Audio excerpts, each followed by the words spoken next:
हाँ जी, चलिए वंशजीत भी आ गया है। ठीक है, हम लोग करते हैं क्वेश्चन जो है इसमें इन्होंने पूछा है कि which of the following alkali metals has the least melting point. ठीक है, ये जो पेपर आया हुआ है मैक्सफोर्ड स्कूल का है, ये मैक्सफोर्ड स्कूल का है, टर्म 2 का पेपर है, क्लास 11। ठीक है, अब इसमें इन्होंने क्वेश्चन पूछा है कि विच ऑफ द फॉलोइंग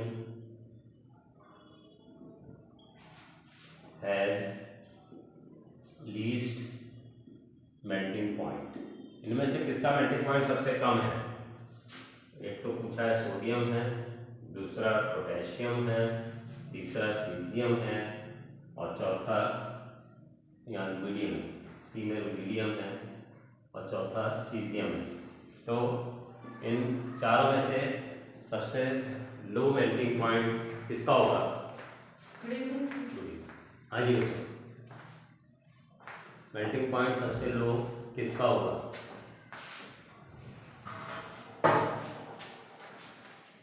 इसमें जो है सबसे कम मेल्टिंग पॉइंट सीजियम का होगा। कोई बता सकता है क्यों कम होगा सीजियम का। साइज इसका बहुत बड़ा है, सीजियम का साइज सबसे बड़ा है और इलेक्ट्रॉन के भी केवल एक ही है अनपेयर्ड। जितने ज़्यादा अनपेयर्ड इलेक्ट्रॉन्स होते हैं और साइज छोटा होता है तो मेल्टिंग पॉइंट ज़्यादा होता है। बट सीजियम सबसे बड़ा है इनमें अल्कली मेटल्स में, डाउन द ग्रुप साइज बड़ा होता है और इलेक्ट्रॉन्स एक ही अनपेयर्ड है, तो इसलिए सीजियम की मेल्टिंग पॉइंट सबसे कम होगी। Melting point of caesium will be least because its size is large and like other alkali metals and like other alkali metals, it also has only one unpaired electron. It also has only one unpaired electron. Unpaired electron ज़्यादा होते हैं तो melting point बढ़ जाता है, क्योंकि metallic bonding कहलाती है, इसको मेटेलिक बॉन्डिंग बढ़ जाती है। उतार लीजिए इसको, फिर नेक्स्ट क्वेश्चन देखेंगे। रिकॉर्डिंग चल रही है,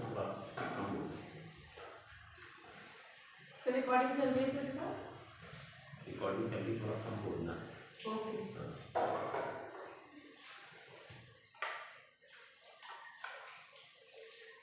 उतार लो इसको बच्चों।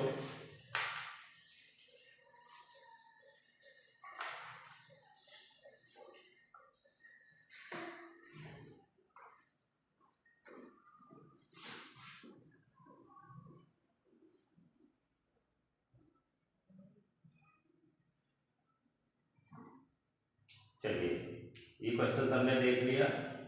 एक नेक्स्ट क्वेश्चन हम देखते हैं। उसके अंदर इन्होंने दिया है कि चार्ल्स लॉ में, ये तो डायरेक्ट ही कर लेते हैं, चार्ल्स लॉ में क्या चीज कांस्टेंट होती है। प्रेशर। यस, चार्ल्स लॉ में प्रेशर कांस्टेंट होती है और बॉयल्स लॉ में टेम्परेचर कांस्टेंट होता है। ये तो थ्योरेटिकली ये याद रखना पड़ेगा। चार्ल्स लॉ में प्रेशर कांस्टेंट होता है तो वॉल्यूम और टेम्परेचर के बीच में रिलेशनशिप होता है, और बॉयल्स लॉ में टेम्परेचर कांस्टेंट होता है तो प्रेशर और वॉल्यूम के बीच में रिलेशनशिप होती है। ठीक है जी, चलिए नेक्स्ट क्वेश्चन हम लोग देख लेते हैं। जो नेक्स्ट क्वेश्चन है वो अच्छा है क्वेश्चन। इन्होंने लिखा है कि अल्कलाइन अर्थ मेटल्स, और उसके बाद 4 उनके बारे में बातें कही हैं। क्वेश्चन इसको हम अपने मन से 2 लिख देते हैं। क्वेश्चन है अल्कालाइन अर्थ मेटल्स आर, पहला पॉइंट कह रहे हैं more reactive, alkaline earth metals are more reactive. दूसरा बात कह रहे हैं लेस रिड्यूसिंग, लेस रिड्यूसिंग। और थर्ड पॉइंट कह रहे हैं मोर ऑक्सीडाइजिंग। और फोर्थ पॉइंट कह रहे हैं लेस बेसिक देन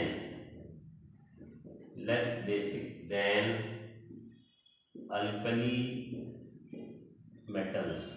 तो पहले ऑफलाइन वाले बताएं क्या हो सकता है इसके अंदर आंसर। चारों में से अल्कलाइन अर्थ मेटल्स के बारे में क्या चीज सही लग रही है? देखिए इसमें अल्कलाइन अर्थ मेटल्स कौन से ग्रुप के हैं? सेकंड ग्रुप वाले। सेकंड वाले में बेटा मांगे कार स्कूटर, बाप राजी, ये सेकंड वाले हैं, इनको अल्कलाइन अर्थ मेटल्स कहते हैं। अल्कलाइन अर्थ मेटल्स, ठीक है। ये बात तो है कि ये रिएक्टिव तो होते ही हैं, कोई बात नहीं, इसमें तो डिफरेंस है नहीं। और अल्कलाइन अर्थ मेटल्स सामने वाले को इलेक्ट्रॉन देते हैं, उसको रिड्यूस करते हैं, तो रिड्यूसिंग होते हैं। लेस रिड्यूसिंग तो नहीं होते, ज़्यादा रिड्यूसिंग होते हैं। अल्कली मेटल से तो कम होंगे पर जनरली ज़्यादा होते हैं, आसानी से। मोर ऑक्सीडाइजिंग वही होगा जो इलेक्ट्रॉन लेगा, तो इलेक्ट्रॉन तो लेते नहीं है। तो ये जो डी पार्ट है they are less basic than alkali metals. Alkali में यहाँ पे फर्स्ट ग्रुप वालों को अल्कली कहते हैं। Hydrogen, lithium, sodium, potassium, rubidium, caesium, francium वाले, ये अल्कली मेटल्स हैं। अल्कली मेटल्स तो इनसे तो कम बेसिक होते हैं, less basic than alkali metals. इतनी बात सबको समझ में आ रही है या नहीं? सर मोर ऑक्सीडाइजिंग की हमने बात करते हैं।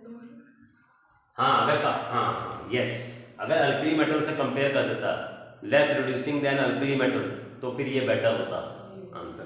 बट इसने यहाँ पे खाली लेस रिड्यूसिंग कह दिया तो गलत कह दिया, क्योंकि अल्कली मेटल्स मोस्ट रिड्यूसिंग है, उससे थोड़ा कम अल्कलाइन अर्थ मेटल्स हैं, ठीक है। बट इन्होंने लेस रिड्यूसिंग लिख के गलत कर दिया। कंपेयर कर देते अल्कली मेटल से तो हो जाता। अब मोर रिएक्टिव कह दिया, जनरल है। ये इनसे ज़्यादा रिएक्टिव तो अल्कली मेटल से, तो ये भी नहीं चल रहा है, ये ज़्यादा बेटर बैठ रहा है, less basic than alkali metals.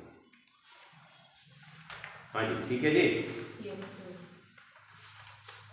फिर ये कह रहे हैं कि क्वेश्चन है, अपने मन से थर्ड कह रहा हूँ, what is the relationship between density and molar mass of a gaseous substance। और साथ में लिख रहे हैं डिराइव्ड।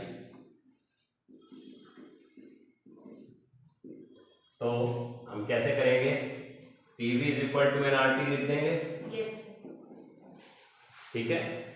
और n नंबर ऑफ मोल्स होता है तो इसको W/m लिख सकते हैं, RT। तो P = W/V mRT, और W/V क्या होता है? डेंसिटी होता है, तो dRT/m। तो हमको क्या रिलेशनशिप कहा है? मोलर मास, ये मोलर मास है, तो m = dRT/P। तो मोलर मास और डेंसिटी में क्या रिलेशनशिप है? ये डेंसिटी है, मोलर मास है, they are directly proportional. What is the relationship? Directly. m बढ़ेगा तो d बढ़ेगा, d बढ़ाओगे तो m बढ़ेगा। तो आप लिख सकते हो M and D are molar mass and density are directly proportional. Molar mass and density are directly proportional.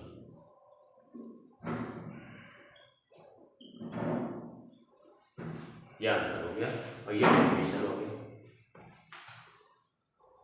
उतार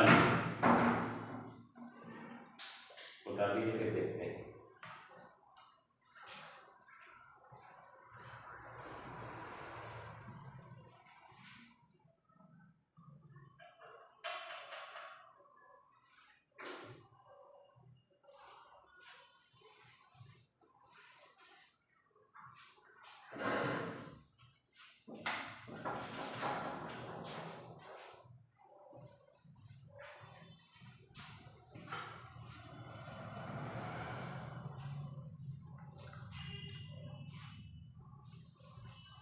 हाँ जी ठीक है बच्चों। यस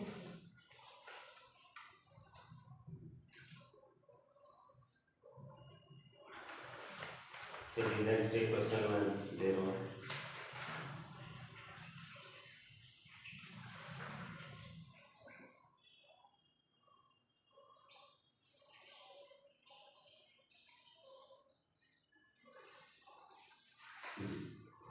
ये हटा दे रहा हूँ, ये उतार लिया बच्चों, ये लेफ्ट साइड हटा दे रहा हूँ।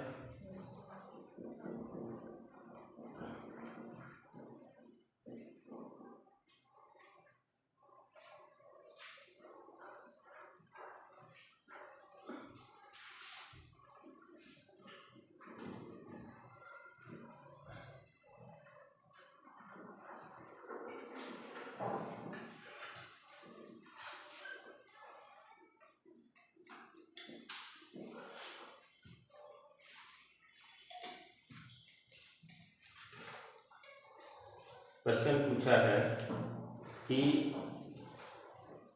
क्वेश्चन है why N pentane has higher boiling point than neo. ये क्वेश्चन पूछा है एन पेंटेन का बॉइलिंग पॉइंट नियो पेंटेन से कम होता है, क्यों? इंटरमॉलिक्यूलर फोर्सेस की वजह से। Yes van der Waals forces. Yes ठीक, सिर्फ ब्रांचिंग से कम होता है। यस। क्योंकि जो एन पेंटेन होता है उसमें ब्रांचिंग होती है बहुत। एन पेंटेन में ब्रांचिंग नहीं होती, सीधी चेन होती है। एन पेंटेन जो है वो ये है सीधी चेन वाला, ठीक है, हाइड्रोजन लगा लेंगे। और नियो पेंटेन ये होता है, इसको नियो पेंटेन कहते हैं कॉमन नेम में। और आयुक एसिड का है तो 2,2 डाइमिथाइल प्रोपेन, 2,2 डाइमिथाइल प्रोपेन। इसकी ब्रांचिंग होने की वजह से सरफेस एरिया कम हो जाती है, और जब सरफेस एरिया कम होगी तो van der Waals forces of attraction कम होंगे, तो उसकी वजह से उसकी बॉइलिंग पॉइंट कम हो जाती है। ये ध्यान रखिए, ब्रांचिंग के साथ बॉइलिंग पॉइंट कम हो जाती है क्योंकि सरफेस एरिया डिक्रीज हो जाती है। ये बात लिखेंगे हम लोग, ठीक है? हाँ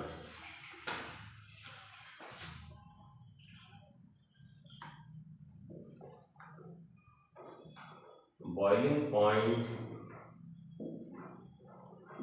decreases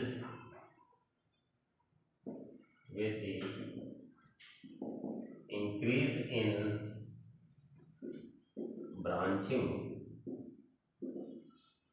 because the surface area of molecule decreases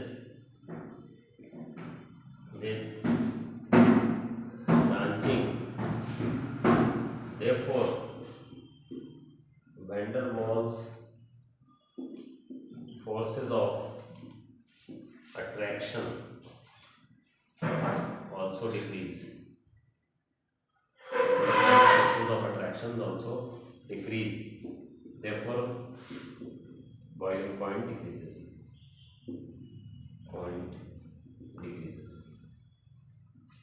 जब भी सरफेस एरिया कम होगा, van der Waals forces of attraction, intermolecular forces of attraction कम हो जाएंगे, और जितने इंटरमॉलिक्यूलर फोर्सेज ऑफ अट्रैक्शन कम होंगे उतना ही बॉइलिंग पॉइंट कम हो जाएगा।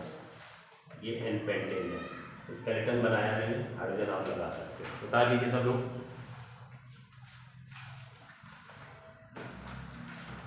नेक्स्ट क्वेश्चन एक और लिखते हैं बोर्ड पे, इसको उतार दिया तो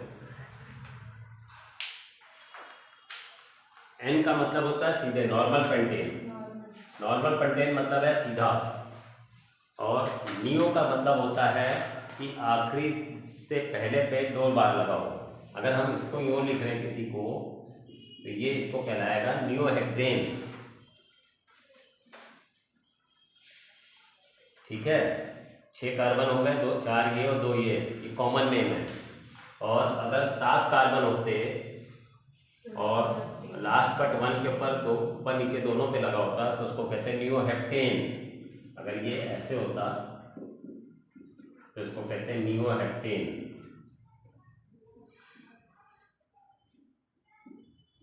ठीक है, तो नियो पेंटेन में 5 कार्बन होने चाहिए टोटल, आखिरी से पहले में ऊपर नीचे लगा हो। नियो हेक्सेन में 6 कार्बन टोटल होने चाहिए, आखिरी से पहले, चाहे इस वाले पे लगा देते, चाहे इस पे, एक दोनों में से एक पे आखिरी से पहला, चाहे इधर वाले पे लगा दो ऊपर नीचे 2, या इधर वाले पे लगा देते हैं। टोटल 7 होने चाहिए, इसको नियो हेक्सेन कहते हैं। क्लियर हो गया? चलिए, तो इसको हटा देते हैं और नेक्स्ट क्वेश्चन बोर्ड पे लिख देता हूँ।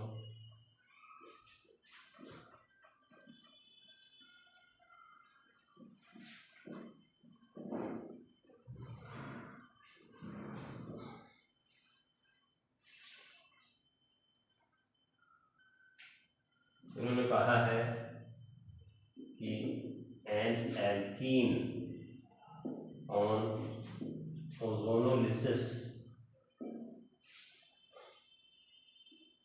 gives a mixture of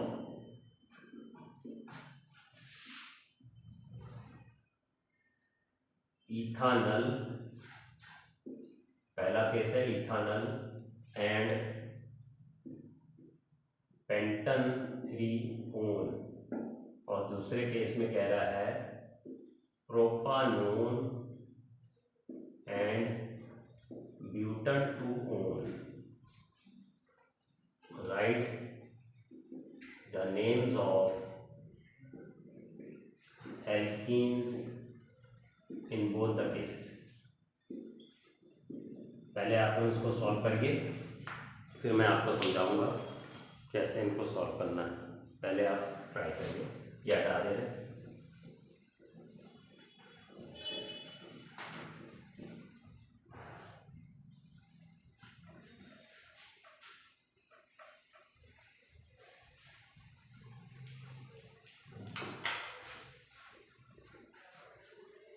pattern समझ में आ रहा है इनको कैसे करना है? Yes sir. करिए।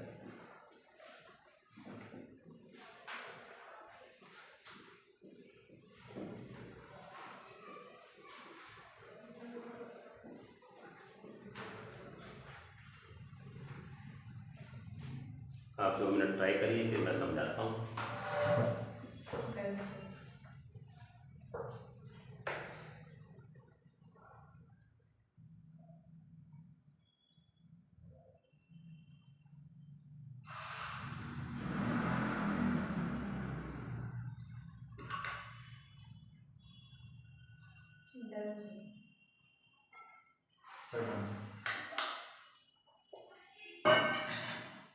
हाँ जी,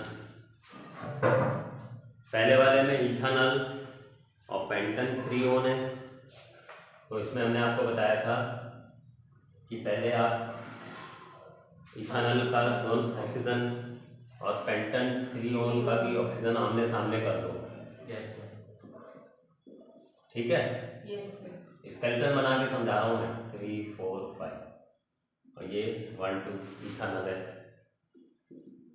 इतनी बात ठीक है। इनके ऑक्सीजन आमने सामने कर लो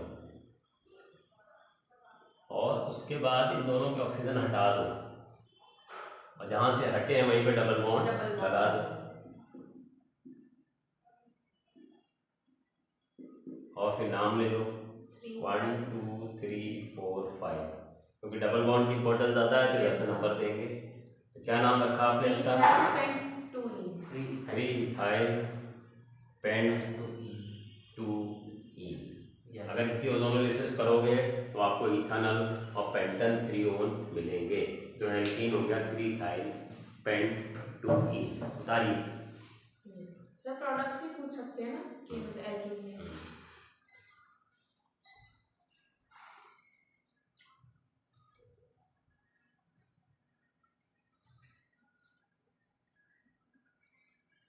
ठीक है, ये वाला हो गया। Yes sir. और बी वाले पार्ट में देख लेते हैं। प्रोपन 2-on कह रहा है या प्रोपानोन कह रहा है, एक ही बात है। इसके सेकंड कार्बन पे डबल बॉन्ड वो लगेगा, प्रोपानोन हो गया। और ब्यूटानोन ये हो जाएगा, ब्यूटन 2-on कह सकते हो इसको। ये प्रोपन 2-on कह सकते हो या प्रोपानोन कह दो, एक ही बात है। प्रोपानोन और ये ब्यूटन 2-on, इनके दोनों के ऑक्सीजन सामने से हटा दीजिए और इसको डबल बॉन्ड बीच में लगा के इसको इस तरह से कर लीजिए। इधर से डबल बॉन्ड को नंबर कम मिल रहा है तो इधर से नंबरिंग दे दीजिए 2-3 डायमिथाइल पेंट-2-ईन। ठीक है, इसकी ओजोनोलिसिस करोगे तो आपको प्रोपानोन एंड ब्यूटन 2-on मिलेगा। बता लीजिए सब लोग, कोई डाउट है तो पूछ सकते हैं, बता लीजिए।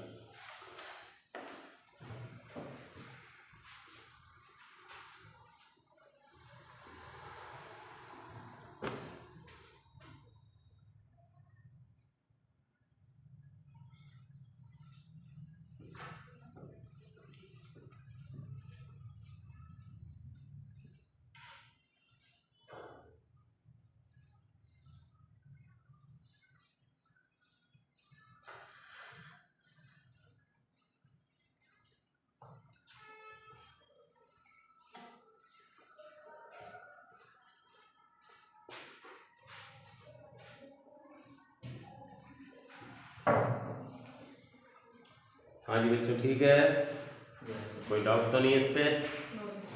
चलिए आगे बढ़ जाएंगे। क्वेश्चन ऊपर से हटा देते हैं। आप लोग इसको कॉपी नहीं किया तो कर लीजिए कॉपी।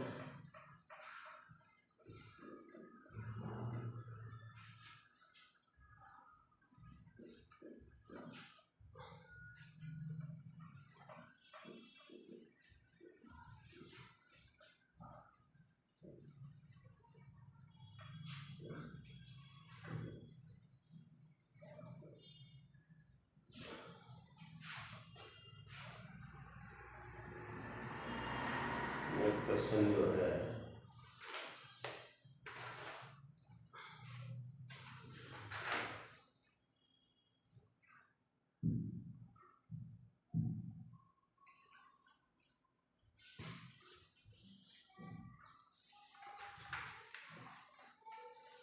क्वेश्चन ये कह रहा है calculate the total pressure. Question लिख देते हैं यहाँ पे, calculate the total pressure in a mixture of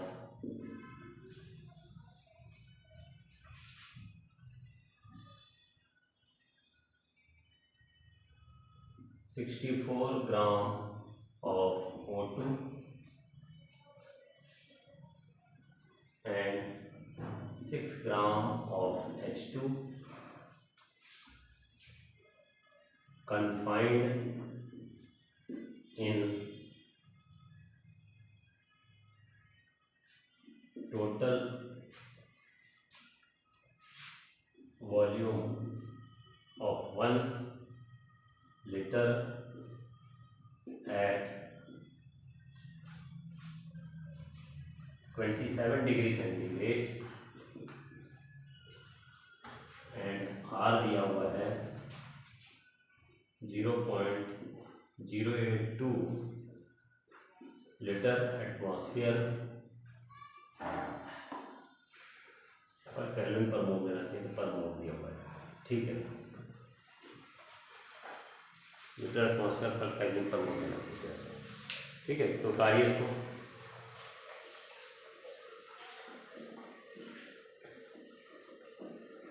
यहाँ पर केल्विन पर मोल लिख लो, ज़्यादा अच्छा रहेगा।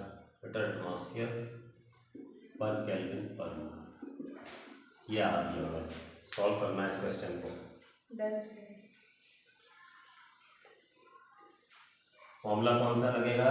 PV equal to nRT। ये लगाइए फॉर्मूला और सॉल्व कर लीजिए।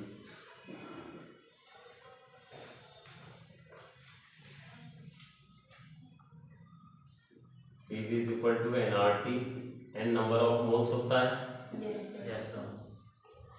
तो दोनों गैसेस के मोल्स निकाल लेते हैं। n is equal to mass upon molar mass. Oxygen का 64 दिया है डिवाइडेड बाय 32 और ऑक्सीजन O2 का 32 हो जाएगा। एक ऑक्सीजन का 16 होता है, 2 का 32 हो जाएगा, तो ये 2 मोल्स हो गया। नंबर ऑफ मोल्स H2 के निकालने हैं, तो मास अपॉन मोलर मास 6/2 3 हो गया। तो total number of moles is equal to number of moles of O2 plus number of moles of H2 is equal to 2 plus 3 is equal to 5. तो P और volume कितना दिया है 1 लीटर, N हमारा 5 हो गया, R हमारा 0.082 हो गया और टेम्परेचर 27 प्लस 273 डिग्री केल्विन में जब लेना है तो 273 ऐड हो जाता है। 5 इंटू 0.082 इंटू 300 और जब इसको इससे मल्टीप्लाई करोगे 123 और प्रेशर एटमॉस्फेयर में होगा, ये आंसर निकल आया। ठीक है जी, करो all of you try to solve it.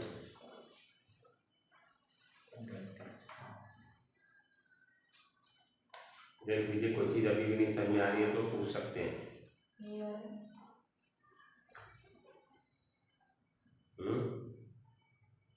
Concept clear हो गया बिल्कुल? Yes sir.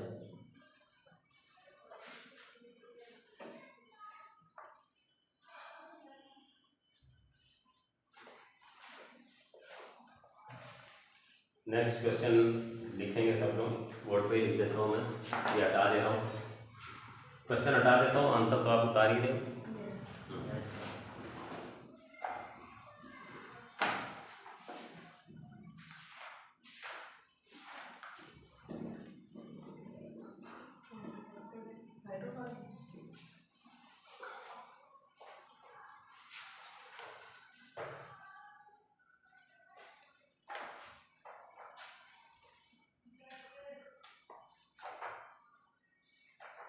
क्वेश्चन इसने कहा है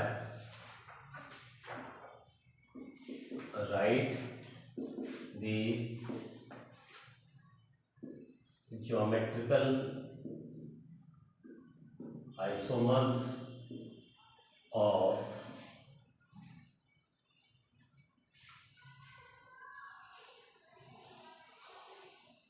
थ्री मिथाइल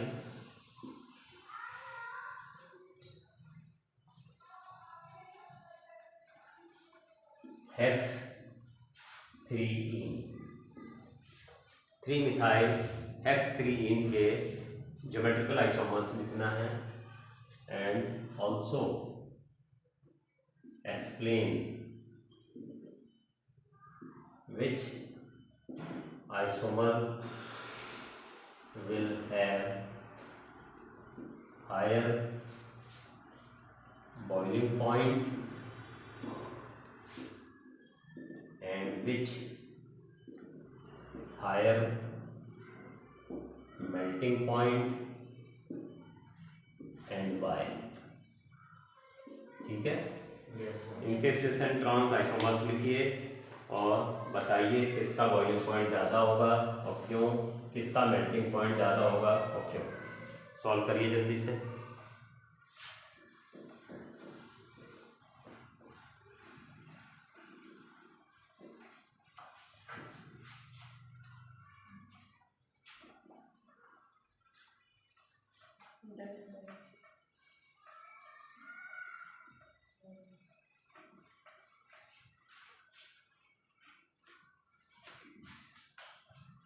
देखिए ज्योमेट्रिकल आइसोमर्स जब बनाते हैं तो पहले आप स्ट्रक्चर बना लो। X3 कह रहा है तो ये X3 हो गया और 3 पे मिथाइल कह रहा है तो एक मिथाइल यहाँ पे लगा लो और यहाँ पे एक हाइड्रोजन शो कर लो। ये 3 मिथाइल X3 हो गया। Yes, sir. अब जब सिस एंड ट्रांस बनाना है तो डबल बॉन्ड वाले पे कार्बन पे एक तरफ हाइड्रोजन और एक तरफ इथाइल है, C2H5 है। Yes, sir.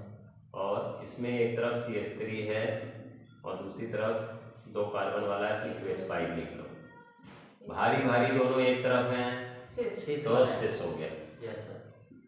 सिस 3 मिथाइल X3। सिस वाले का डाइपोल मोमेंट ज़्यादा होता है ऐसे,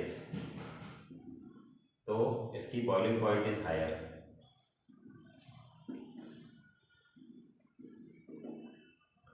क्योंकि डाइपोल मोमेंट ज़्यादा होता है, डाइपोल्स सेम डायरेक्शन में एक्ट कर रहे हैं। जो ट्रांस वाला होगा इसको C2H5 इधर ले लो, H इधर ले लो, इसका C2H5 इधर है और ये CH3 है। भारी भारी अपोजिट हैं तो ट्रांस वाले का मेल्टिंग पॉइंट ज़्यादा होता है। Its melting point is higher because its packing is more close, because its packing is more compact या close, बहुत पास होते हैं पैकिंग, इसलिए इनकी मेल्टिंग पॉइंट ज़्यादा। ट्रांस की मेल्टिंग पॉइंट ज़्यादा होती है, सिस की बॉइलिंग पॉइंट ज़्यादा होती है। ट्रांस में डाइपोल मोमेंट कम हो जाता है इसलिए बॉइलिंग पॉइंट, ये इधर को एक्ट कर रहा है, इसका डाइपोल दिखाया जाए तो ये इधर को एक्ट कर रहा है और इसका इधर को एक्ट कर रहा है अपोजिट डायरेक्शन में, तो इसलिए कम हो जाता है। ठीक है, डबल बॉन्ड ज़्यादा है। ठीक है, तो मैंने दोनों बातें आपको समझा दी कि सिस एंड ट्रांस कैसे बनाया जाएगा, वो बना दिया। ठीक है, सिस और ट्रांस में, सिस वाले में भारी इस कार्बन में भारी ये है, इस कार्बन पे भारी ये है। जब दोनों भारी एक ही तरफ होंगे तो सिस, या दोनों हल्के एक ही तरफ है तो भी सिस, और जब दोनों अपोजिट हो जाते हैं भारी या हल्के तो उसको ट्रांस कहते हैं। सिस वाले में डाइपोल मोमेंट ज़्यादा होता है क्योंकि इसका डाइपोल इधर को एक्ट कर रहा है ज़्यादा, इसका डाइपोल इधर को एक्ट कर रहा है तो दोनों का इधर को एक्ट करेगा, तो इसलिए डाइपोल मोमेंट ज़्यादा होगा, पोलैरिटी ज़्यादा होगी तो बॉइलिंग पॉइंट इसकी ज़्यादा हो जाएगी। इसके केस में इसका डाइपोल इधर एक्ट कर रहा है, इसका इधर एक्ट कर रहा है, क्योंकि अल्काइल ग्रुप इलेक्ट्रॉन रिलीजिंग इधर करेगा, ये रिलीजिंग इधर को करेगा, तो इसकी वजह से डाइपोल मोमेंट अपोजिट डायरेक्शन में है तो कम हो जाएगा। तो कम होने की वजह से ये कम पोलर होगा तो boiling point will be less. But ये पैकिंग अच्छी तरह से हो सकता है, पैकिंग ज़्यादा क्लोज हो सकती है, उसी को हम कहते हैं कम्पैक्ट हो सकती है, इसलिए इसका मेल्टिंग पॉइंट ज़्यादा है। ठीक है जी, उतार लीजिए। ऊपर से क्वेश्चन को हटा देता हूँ, वहाँ पे दूसरा क्वेश्चन लिख देता हूँ, इसको उतार लीजिए आंसर को आप। तो 17 में दोबारा क्यों है जो बेंजीन का स्ट्रक्चर क्यों है, इसको हम कह रहे थे इम्पोर्टेंट है।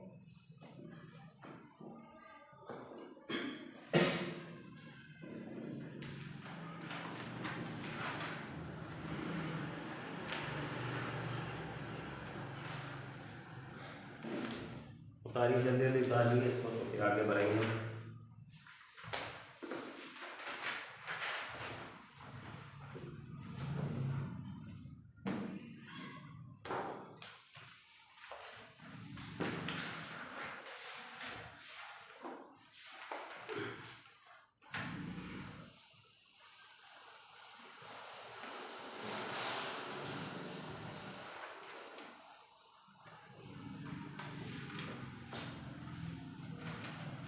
नेक्स्ट एक इम्पोर्टेंट क्वेश्चन है, कह रहा है how would you convert the following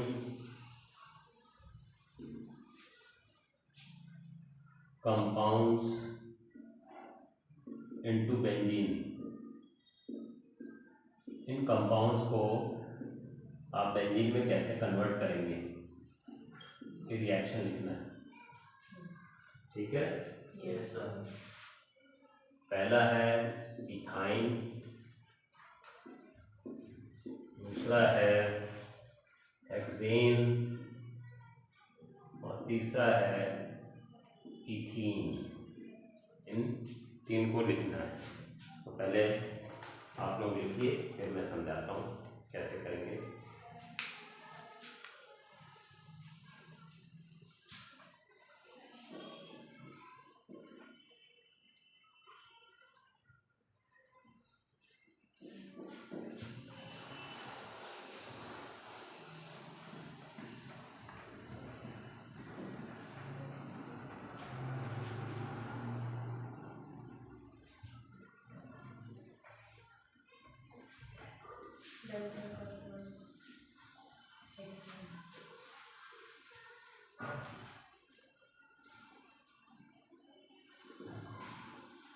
देखिए इथाइन वाला तो सिंपल है, साइक्लिक पॉलीमराइजेशन, ठीक है। ये इथाइन है और इसके 3 मॉलिक्यूल्स ले लीजिए, इसको वो भी लिख सकते हैं C2H2 और रेड हॉट आयरन ट्यूब में से पास कर दो। Yes sir. Red hot iron tube 873 kelvin पे, ये याद रखना पड़ेगा टेम्परेचर 873 केल्विन। तो ये बेंजीन बन जाएगा, इसको बेंजीन कहते हैं। या इसको वो भी दिखा सकते थे, रेड हॉट आयरन ट्यूब।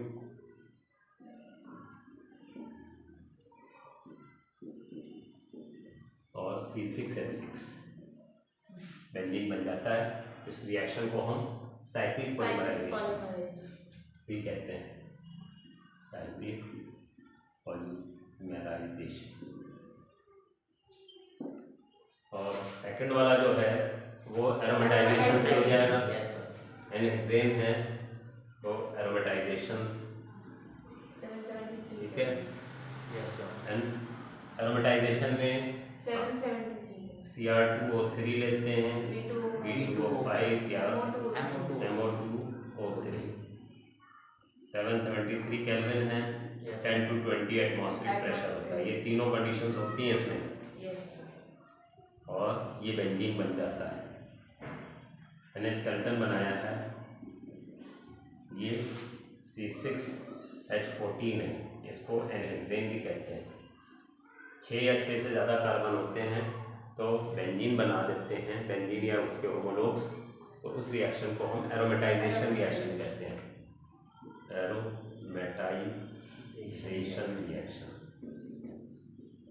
बता दीजिए पूरा। ये इसके कैटलिस्ट हैं, क्रोमियम ऑक्साइड या वेनेडियम पेंटाऑक्साइड या मोलिब्डेनम ऑक्साइड। ये कैटलिस्ट आपको मालूम है, इसलिए टेम्परेचर और प्रेशर भी 10 to 20 एटमॉस्फेरिक प्रेशर लगेगा इसके अंदर। टेम्परेचर 773 है। कैप्सूल ने तो बेंजीन के स्ट्रक्चर को किया था, रिएक्शन तो किसी और ने दिया है। हाँ जी, जल्दी से उतार लीजिए इसको। नेक्स्ट क्वेश्चन हम लोग को एक और देखना है, वो देख लेते हैं। क्वेश्चन ऊपर से हटा देते हैं क्योंकि इथीन वाला क्वेश्चन है। इथीन को बेंजीन में करना है तो ये वाला पार्ट हटा देते हैं, रेड हॉट आयरन ट्यूब वाला। ये वाला पार्ट तो हमने कर ही लिया, समझ ही लिया। अब इथीन वाले को करेंगे। इथीन को पहले ब्रोमीन से रिएक्ट कराया जाएगा, हाँ, फिर उसके बाद दोनों तरफ से ब्रोमीन को हटाया जाएगा, तब इथाइन बनता है। ठीक है, जो इथीन है, सी वाला इथीन है, तो इथीन को डबल बॉन्ड ये है, ठीक है, हाइड्रोजन भी दिखा देता हूँ फॉर द टाइम भी कम है। और इसको क्लोरीन या ब्रोमीन दे दो NCCl4, तो क्या होगा, ब्रोमीन लग गई दोनों तरफ, डबल बॉन्ड खुल गया। इसका ब्रोमीन इसका हाइड्रोजन हटा देंगे, ठीक है। और उसके लिए एल्कोहलिक के वजह से हम कर सकते हैं, वहाँ पे डबल बॉन्ड आ जाएगा और इधर H रह गया, यहाँ H रह गया, यहाँ पे H रह गया, यहाँ का Br। हालांकि इसको हम एल्कोहलिक की वजह से इस Br को इस H को हटा सकते हैं, पर सोडियम लिक्विड अमोनिया लेने से ज़्यादा बेटर रहता है। तो हम इसमें सोडियम लिक्विड अमोनिया भी दे सकते हैं, तो वो आप याद रखना पड़ेगा, सोडियम लिक्विड अमोनिया, उससे प्रोडक्ट ज़्यादा बनता है, इसलिए ये ट्रिपल बॉन्ड बन जाएगा। इथाइन बन गया। इथाइन से भी बेंजीन बनाना हमारा साइक्लिक पॉलीमराइजेशन कर देंगे, बेंजीन बन जाएगा रेड हॉट आयरन ट्यूब में से 873 केल्विन, ठीक है। उतार लो इसको, रेड हॉट आयरन ट्यूब, और इसको हम 873 केल्विन पे करते हैं और बेंजीन बन जाता है। 3 मॉलिक्यूल से कंबाइन करके बेंजीन बन जाता है, ठीक है। उतार लिया इसको। ये रिएक्शन में पहले इसको इथीन को इथाइन बनाया, इथाइन को साइक्लिक पॉलीमराइजेशन कर रहे हैं red hot iron tube 873 kelvin पे, तो बेंजीन बन जाता है। ये नेम रिएक्शन है साइक्लिक पॉलीमराइजेशन। ये चीज़ें जब याद होगी तो ही आप क्वेश्चन कर पाओगे, ठीक है। एक क्वेश्चन जो इनके पेपर में बच्चों के आया है उसको यहाँ पे लिख देता हूँ मैं, ऊपर से हटा के इसको। इन्होंने नाइट्रेशन के ऊपर क्वेश्चन पूछा है, तो वो चीज़ देख लेते हैं, उसको समझ लेते हैं हम लोग। कह रहे हैं कि अरेंज करना है in decreasing order of reactivity with electrophile, ठीक है। Arrange in order of decreasing reactivity with electrophile, इसको पॉजिटिव करके लिखा है, ठीक है। इलेक्ट्रोफाइल क्या होता है, इलेक्ट्रॉन लविंग है, मतलब इलेक्ट्रॉन डेफिशिएंट जो होता है, जिसके पास इलेक्ट्रॉन की कमी होती है। तो जो पॉजिटिव होता है तो वो तो इलेक्ट्रॉन की कमी है ही है, तो वो इलेक्ट्रोफाइल होता है। और आपको दिया हुआ है उन्होंने, पहला पार्ट में दिया है क्लोरोबेंजीन, फिर दिया है 2,4 डाइनाइट्रो क्लोरोबेंजीन, और फिर दिया है पैरा नाइट्रो क्लोरोबेंजीन, ठीक है। नेक्स्ट पार्ट में दिया है para nitro chlorobenzene.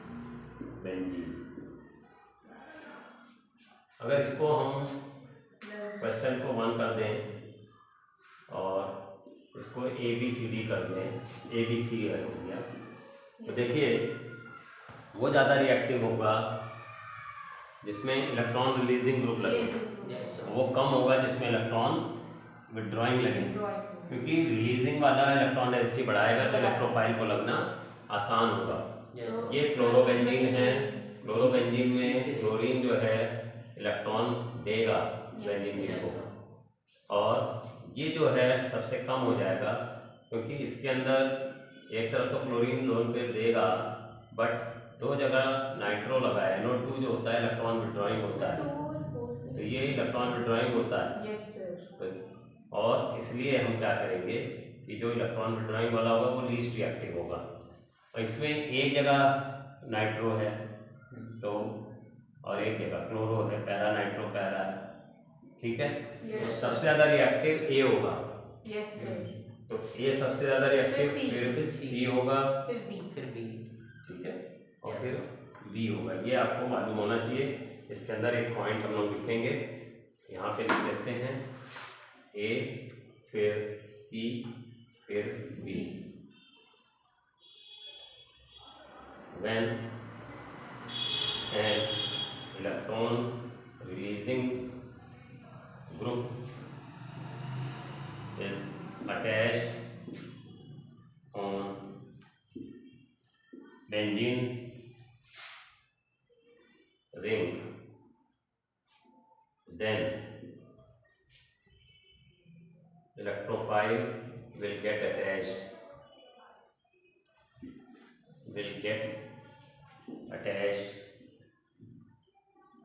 easily because it increases electron density at ortho and para positions, but it decreases when electron withdrawing group is attached. Group like nitro, example nitro NO2 positive, example NO2 positive is attached. Nitro group electron withdrawing होता है तो वो electron density कम करेगा, electrophile को लगना मुश्किल हो जाएगा, और electron releasing group electron density बढ़ाएगा तो इलेक्ट्रोफाइल को आके लगना आसान हो जाएगा। इतनी बात बहुत इंपॉर्टेंट क्वेश्चन ये है, इसको दूसरी तरह से भी पूछा जाता है, तो वो क्वेश्चन भी हम लोग देख लेंगे जो दूसरी तरह से इन्होंने पूछा है। ठीक है, इसको पहले उतार लीजिए। तो दूसरा वाला जो क्वेश्चन है जो दूसरी तरह से इन्होंने पूछा है तो वो है जी, जो इलेक्ट्रॉन लविंग है, इलेक्ट्रोफाइल, फाइल माने लविंग, तो जो इलेक्ट्रॉन लविंग है तो जो पॉजिटिव होगा वो इलेक्ट्रोफाइल होता है। तो ये इलेक्ट्रॉन रिलीजिंग है तो electron density ortho para position पे बढ़ जाएगी, तो कोई इलेक्ट्रोफाइल आके यहाँ लग सकता है।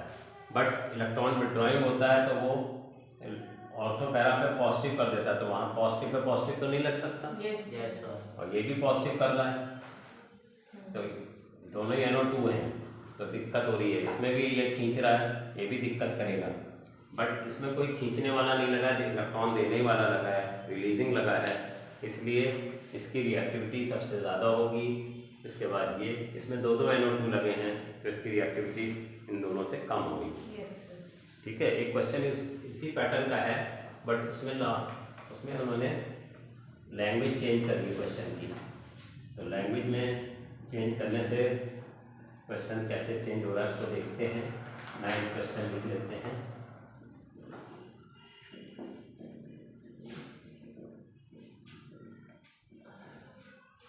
इसमें क्वेश्चन को लिखा है इन्होंने कि which will undergo nitration most easily and by. Question 9, out of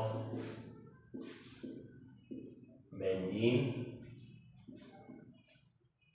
फिर meta di nitro benzene and toluene, which will undergo nitration most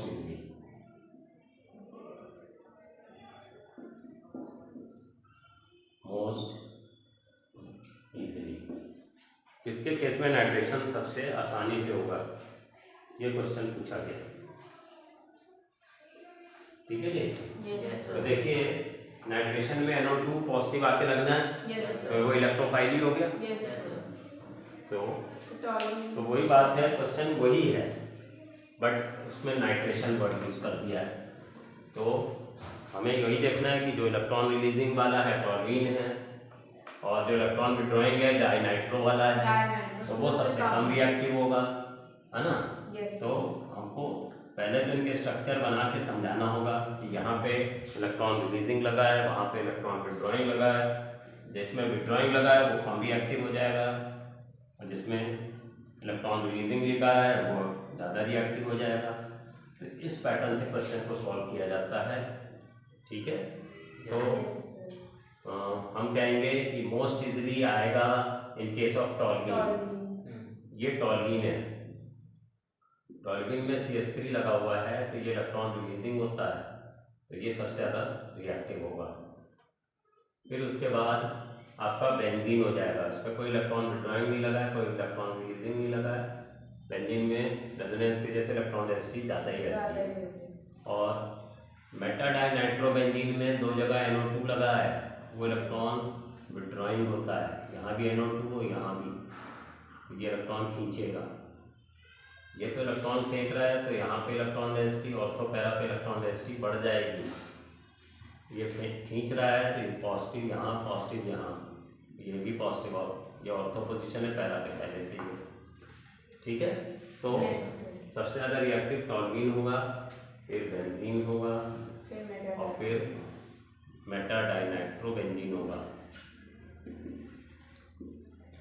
तो आपको क्या देखना है कि अगर इसको रिएक्ट कराते टॉल्यूइन को, अगर हम नाइट्रेशन करें, नाइट्रेशन कैसे करोगे? Concentrated HNO3 and concentrated H2SO4 से किया जाता है नाइट्रेशन।